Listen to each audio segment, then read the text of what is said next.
Hey, it's Father Taylor, and it's a beautiful, there she is.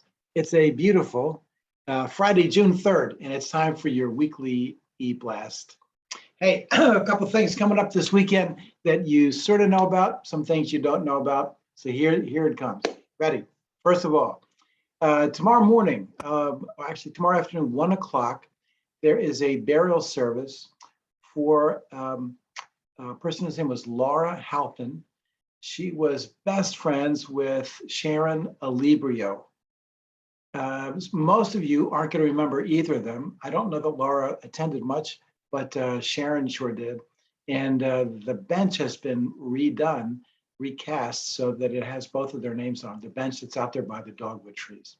So you may want to come because you remember Sharon Alibrio, and you might want to see some other family.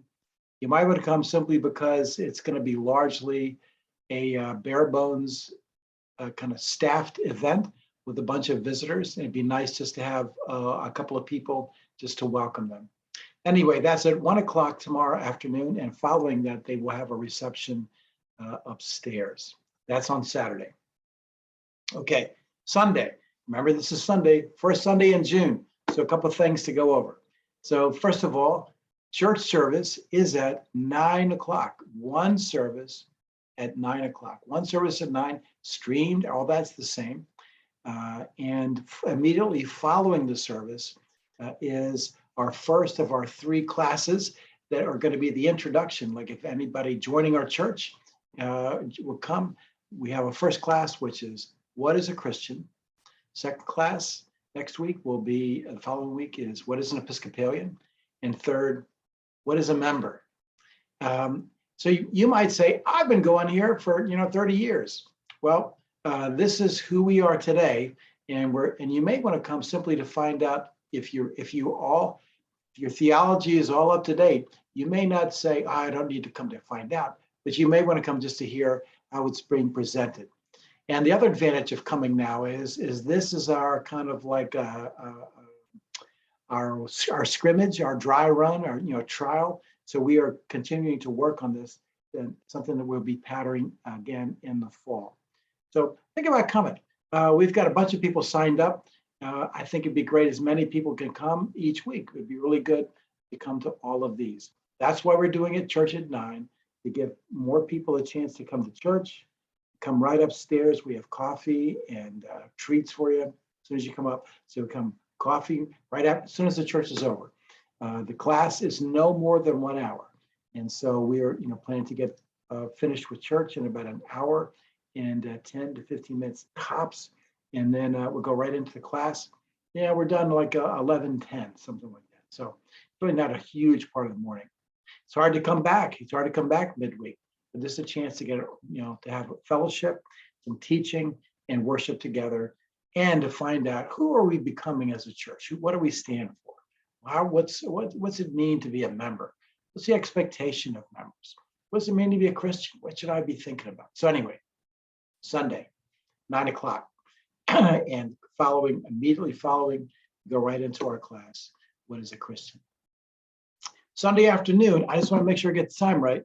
Sunday afternoon at 4 p.m. Our men's group. We have a men's group that meets together just to let guys hang out and talk. And their home court, the main place they meet, is at the Redstone Pub on alternating Sundays. But this Sunday, Bob Shagnon has offered to host. He's got a bunch of stuff planned for guys to come hang out at the house starting at 4 o'clock on Sunday. He only asks if you RSVP. So you can send a text to Tom Mylander, who's the convener of the group, or to Bob Shagnon. Say, hey, I'm interested. You come on out to the men's group Sunday at 4 o'clock. All right, other things coming up. So I got to say, we had 2 great things happen last week. One was Lisa Salisbury got herself together and got a thing for women. So the last Thursday night, they had their first meeting every other week. It's a small group for women, met right at the church. Fantastic, great initiative on her part. And people were really, really, blessed. It sounds very churchy, but they were encouraged they felt closer to the Lord, they felt closer to each other. So that's every other Thursday. And the mission team met, even though everybody's super busy, we met, had a great meeting last Thursday night. Now, some people have said, well, what is this mission team? So just to go remind you, so going back to more than a year ago, I invited particular people to come to not to think about things to do, but how can we be disciples who can do Jesus's mission. So it's almost like we spent a lot of time on some discipleship skills, learning how to listen to the Lord and listen to one another and be present. Our goal is to be able to discern what is God calling us to do, where is God calling us in the wider community outside of church. So it's been a fascinating time. Of course, we've had several phases of COVID that came in and interrupted stuff. So it's been, we haven't been able to have all the consistency. But last summer, a lot of the programs we do, these all come out of our mission meetings. There's a mission prayer group everyone's invited to come to. That's Tuesdays at 1:00. The purpose of that group is not to pray for, pastoral needs, is there to ask the Lord, where are you calling us to serve? And how are you calling us to pray? So there's listening and prayer. So both of them involve discipleship, learning some new skills. So every Tuesday, 1:00, that's a meeting for the prayer group. And the mission team, if you'd like to join, you should send me a text, say, hey, I'm interested. We can have a conversation about it, or I'll just let you know when the next meeting is. But it'd probably be good to start to form some new people to come in to join our group. We've got some, like a pretty big idea. There's a big idea coming that we feel like God is offering to us. I'll also say that the way we approached the Memorial Day parade also comes out of our strategy, which has come from the mission prayer team and from the mission group. And what's that strategy? Well, our church is located in a neighborhood. And so it's easier for us right here to say, how is God calling us to serve our immediate neighborhood? So that's something which we've been doing. And one of the ways we've done that is to create some events which are helping to bring the community together. So we're a church community, but we're also one of the catalysts for bringing our community together in this time past COVID.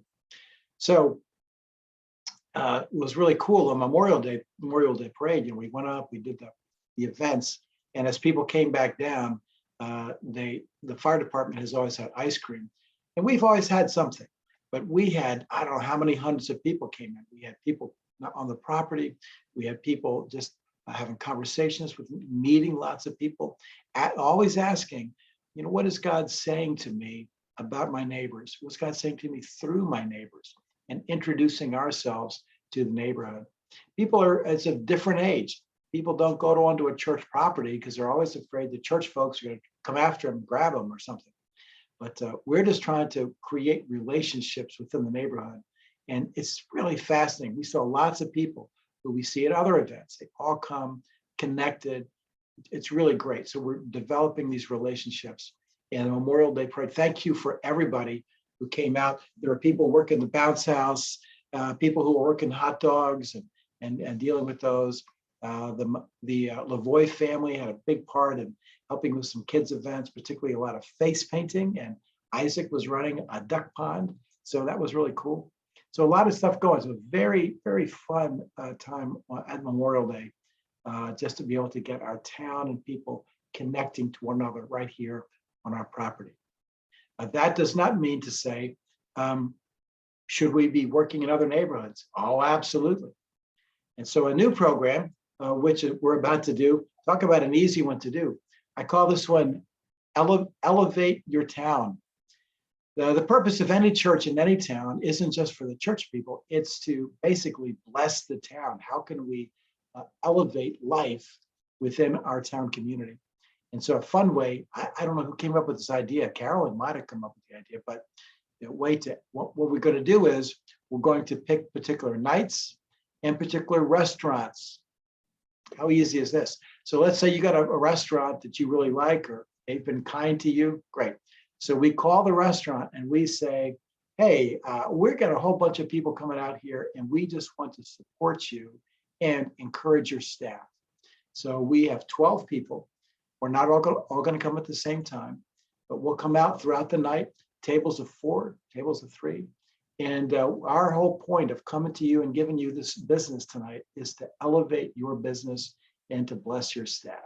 So we're going to come, we're going to be kind to the servers, we're going to tip generously. We're just going to have a good time with everybody because God has blessed us. We're sharing. We might not use the God language with the restaurant manager, or we might, who knows?